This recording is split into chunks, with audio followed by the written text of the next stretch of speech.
ETV అభిరుచి ప్రేక్షక మహాశయులందరికీ మన cow and calf brand rice సమర్పించు సూపర్ షెఫ్ వంటకి స్వాగతం సుస్వాగతం. అటుకులతోటి మనం పుట్టు చేస్తున్నాం.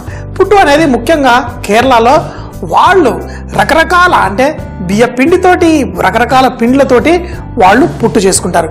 అది బ్రేక్ఫాస్ట్లో తింటారు, లంచ్లో తింటారు, ఈవినింగ్ కూడా తింటారు. ఇందులో స్వీట్ లాగా చేసుకునేది కూడా ఉంటుంది.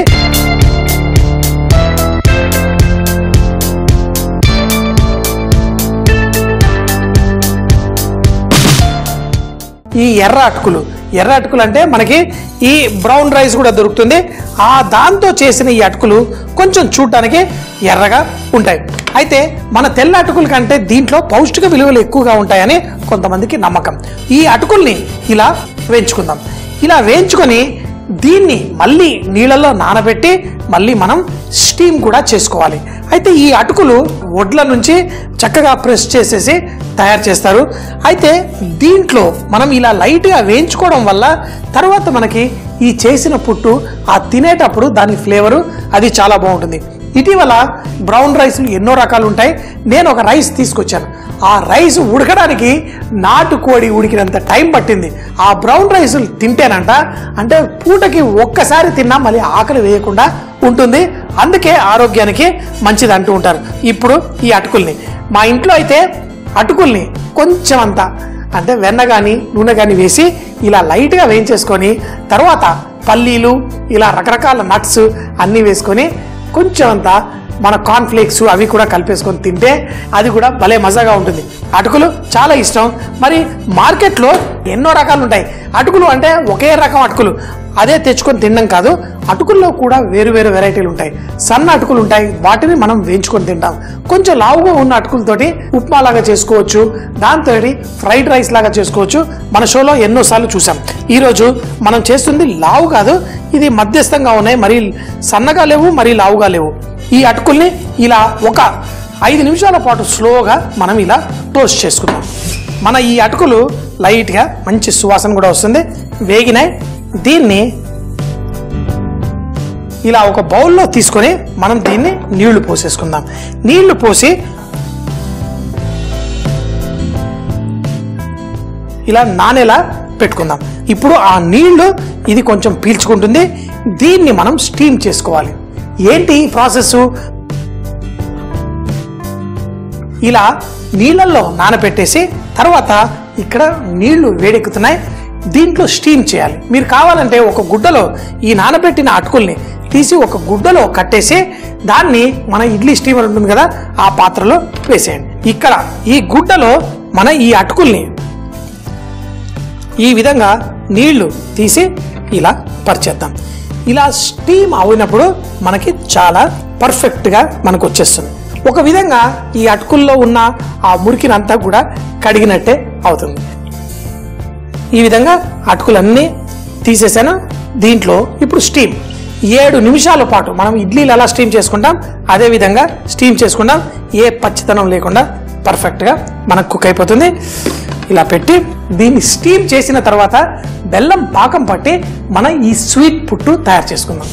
మన అటుకులేమో ఇక్కడ స్టీమ్ అవుతూ ఉన్నాయి. ఇందులో మనం బెల్లం తీసుకొని ఈ బెల్లాన్ని కరగదిద్దాం. బాగా పాకంలా చేయాల్సిన అవసరం లేదు. ఇలా తీసుకొని ఒక్క కప్పుడు బెల్లం తీసుకుంటే అంతే నీళ్లు కూడా తీసేసుకుందాం. చూడండి, బెల్లం కూడా ఎన్నో రకాలుగా తయారు చేస్తూ ఉంటారు. నేను బాగా శుభ్రంగా తయారు చేసే బెల్లాన్ని చూశాను, అన్ని చూశాను. అయితే దాంట్లో ఇసుక ఇలాంటి పదార్థాలు పడే ప్రమాదం ఉంటుంది. అందుకని ఎప్పుడైనా బెల్లాన్ని మనం వాడేటప్పుడు చక్కగా ఇలా కరగ తీసిన తర్వాత ఉడగట్టేసుకుంటే మనకి పర్ఫెక్ట్గా ఉంటుంది. మంచిగా కొంచెం సేపు బాయిల్ వచ్చిన తర్వాత దీన్ని తీసి ఉడగట్టేసుకుందాం. ఇప్పుడు మన ఈ బెల్లం ఈ సిరప్ అంటే కొంచెం ఇలా కరిగిపోయేంత వరకు మనం చేసుకుందాం. అయితే బెల్లం కూడా మనకి ఎన్నో రకాలు దొరుకుతుంది. బెల్లం ఉందంటే సాధారణంగా పల్లీల చిక్కీ తింటాం, ఇవన్నీ తింటూ ఉంటాం. ఇదే బెల్లాన్ని తయారు చేయడంలో మామిడికాయ జ్యూస్ చేసి మామిడి బెల్లం అని అయితే కొంచెం అంటే రకరకాలుగా చేస్తూ ఉంటారు. అల్లం వేసి అల్లం జ్యూస్ తోటి అల్లం బెల్లం అంటారు. ఇలా రకరకాల బెల్లం దొరుకుతుంది. అయితే బెల్లాన్ని రంగు బట్టి దాన్ని నాణ్యతని యూజువల్గా చెక్ చేస్తూ ఉంటారు. ఒకవేళ మంచి బంగారు రంగులో చక్కగా క్లియర్గా ఉంటే దాంట్లో ఇంప్యూరిటీస్ ఏమీ ఉండవు. అదే కనుక ఆ బెల్లంలో మనకి బాగా డార్క్ బ్రౌన్ వస్తే దాన్ని ప్రాపర్గా ప్రాసెస్ చేయలేదు, దాన్ని అంతా కొంచెం చౌకగా ఉంటుంది. ఈ అటుకులు మనం ఇందులో స్టీమ్ చేసుకున్న దాన్ని తీసి ఈ విధంగా మళ్ళీ వేసేసుకుందాం. చూసారా, ఇలా వేసి ఈ అటుకుల్ని ఈ విధంగా కొంచెం ఇలా చేసేసుకుందాం. ఇలా చేసి ఈ లోపల దాంట్లో ఉన్న తేమ కూడా కొంచెం తగ్గుతుంది. ఈ అటుకులు మనకి కొంచెం ఈ విధంగా మనం చేసిన తరువాత దీంట్లో మనం బెల్లం సిరప్ వేసుకుందాం. అయితే నాకు కొబ్బరి తురుము ఇందులో వేసుకుంటే చాలా బాగుంటుంది, మంచి టేస్ట్ వస్తుంది. ఆ బెల్లం సిరప్ వేసుకుంటాం, దీంతో పాటు ఫ్రెష్ కొబ్బరి తురుము వేసుకోండి, మంచి టేస్ట్ వస్తుంది. కావలసిన మిఠాయిగా మార్చేసుకుంటాం. పుట్టు అంటే అది పొడి పొడిగా వాళ్ళు వడ్డించుకుంటారు. ఇందులో మనం బెల్లం సిరప్ వేయడం వల్ల ఆ స్వీట్ పుట్టు మరీ పొడి పొడిగా ఉండదు, కానీ మనకి ఆ పొడి పొడిగా చేయగలిగితే చాలా బాగుంటుంది. బెల్లం నాణ్యత మంచిదనే తెలిసిపోతుంది, మరి డార్క్ బ్రౌన్ లేకుండా. బెల్లంలో కూడా మంచి రంగు రావడం కోసం కలర్స్ అవి కలిపేస్తుంటారంటారు. ఎప్పుడైనా ఏదైనా కల్తీ ఉన్నది వింటే నాకు కొంచెం బాధేస్తుంది. ఈ విధంగా మనం ఈ బెల్లం చూడండి, కొంచెం ఇసుకలాగా మట్టిలా ఉంది, ఆ దాన్ని సపరేట్ చేశాను. ఇప్పుడు ఈ బెల్లాన్ని పీల్ చేసుకుంటుంది. తర్వాత దీన్ని మనం ఒక స్వీట్లా వడ్డించుకుందాం.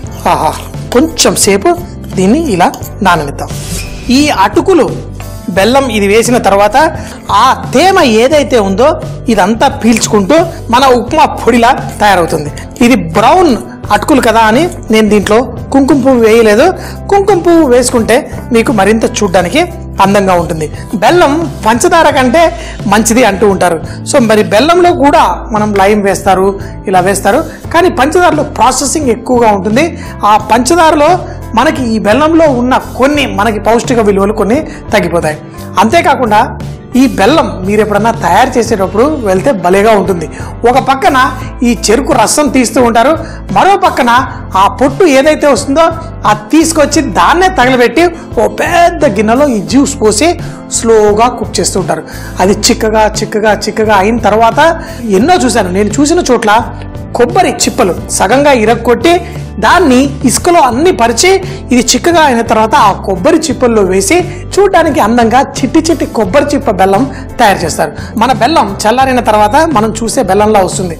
అదే కొత్త బెల్లం అయితే సాఫ్ట్గా ఉంటుంది. పాత బెల్లం అయితే దాంట్లో, ఎందుకంటే బెల్లంలో కూడా తేమ శాతం ఉంటుంది.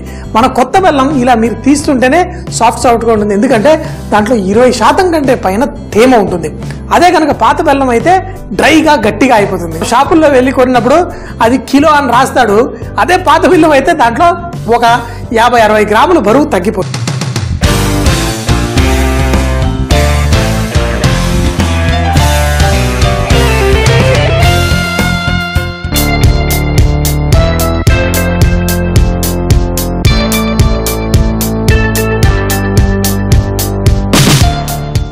ఇప్పుడు మనం దీనికి కావలసిన నెయ్యి వేసి ఈ పుట్టుని తయారు చేసుకుందాం. నెయ్యి అనేసరికి నాకు ఎక్కడ లేని ఆనందం కలుగుతుంది. ఇలా చక్కగా వేడి చేసి కరగ తీసుకుందాం. నెయ్యి ఎప్పుడు చెప్తాను కదా, జీడిపప్పు ఏదైనా మనం వేసినప్పుడు మాడకూడదు. ఈ నెయ్యిలో మనం చల్లగా ఉన్నప్పుడే వేద్దాం. లైట్గా కలర్ రాగానే తీసి మన ఈ అటుకుల ఈ పుట్టులో మనం వేసేసుకుందాం. కొంచెం అంత బాదాం తురుము కూడా ఉంది, ఇది మనం డెకరేషన్లా చేసుకుందాం. జీడిపప్పు ఈ నేతిలో చక్కగా అవుతుంది. ఈ నెయ్యి వేయడం వల్ల ఇది చక్కటి మంచి సువాసన టేస్ట్ వస్తుంది. అంతేకాకుండా దాని టెక్స్చర్ కూడా చాలా బాగుంటుంది. జీడిపప్పు ఈ వేడి నూనెలో కూడా కొంచెం వస్తుంది. ఇందులో బాదాం పొడి పొట్టు కొంచెంగా వేసుకుందాం, దీంట్లో వేసి కలుపుకుందాం. మరొకటి, ఎటువంటి మిఠాయి చేసినా దానికి మంచి సువాసన ఇచ్చేది ఒకటి నెయ్యి అయితే మనం దాంట్లో యాలకుల పొడి, మీ అందరికీ తెలుసు ఈ యాలకుల పొడి మన భారతదేశపు ప్రతి మిఠాయిలో మనం వేసుకుంటాం. మన యాలకుల పొడి కూడా పూర్తిగా కలిసే విధంగా వేసేసుకుంటాం. దీన్ని వడ్డించుకోవడం కోసం మా దగ్గర చక్కగా డెకరేటింగ్ బౌల్ ఉంది. ఒక పువ్వు షేప్లో చక్కగా, అంటే పువ్వు కాదు, చక్కటి ఈ అందమైన షేప్లో మనం చేసుకోవడం కోసం మనం దీంట్లో డైరెక్ట్గా వేసుకోవచ్చు, లేదంటే కొంచెం కొబ్బరి తురుముని ఇలా వేసుకుందాం. దీనిపైన పుట్టు మనం ఏదైతే మనం తయారు చేసుకున్నామో స్వీట్ చూడండి, పొడి పొడిగా చక్కగా ఉంది, భలే అద్భుతంగా తయారవుతుంది. కొన్ని జీడిపప్పులు కూడా ఏరి మరీ వేసుకుందాం. మనిషి ఇంత మిఠాయి తింటాడా? ఈ అటుకులతో చేసింది మీ అందరికీ తెలుసు, ముందే చెప్పాను, ఆరోగ్యానికి మంచిది. ముఖ్యంగా ఏదో చెప్తూ ఉంటారు ఒక్కొక్కరు, ఈ అటుకులు తింటే ఆడవాళ్ళకి మంచిదని. ఆడవాళ్ళకైనా మగవాళ్ళకైనా ఈ అటుకులు మంచిదే. పర్ఫెక్ట్గా ఆ కొబ్బరి అది వచ్చింది. దీనిపైన కొంచెం అంతా ఈ బాదాం తురుము వేసేసుకుందాం. అటుకులతోటి ఇంత అద్భుతమైన రుచికరమైన మిఠాయి చేసుకోగలమా అని మనకే అనిపిస్తుంది. సో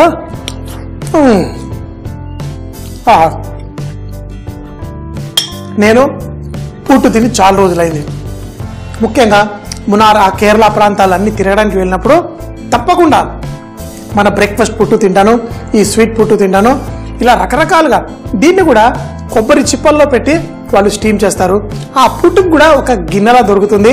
అది చూసినప్పుడల్లా నాకు చిన్నప్పుడు మనం పాలు వేడి చేసుకోవడం విజిల్లు కొట్టే పాత్రలు ఉండేవి. ఈ మధ్య మళ్ళీ అది వాడడం నేను ఎక్కువగా చూడలేదు.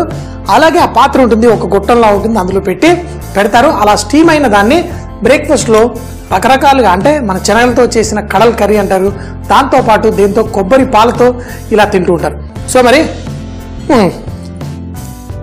చాలా సింపుల్గా టేస్టీగా పర్ఫెక్ట్గా రెడీ అయింది. అటుకుల్ని వేయించుకోవడం వల్ల దీని రుచి మరింత పెరిగింది. తప్పకుండా మీ ఇంట్లో చేసుకోండి. ఎప్పుడు చెప్తూ ఉంటాను కదా, బీ రిచ్ ఇన్ కుకింగ్. వంటల్లో శ్రీమంతలు అవ్వండి, రకరకాల రుచికరమైన వంటలు చేసుకోండి, తినండి. సూపర్ అంటే సూపర్ అని జీవితాన్ని ఆస్వాదించండి.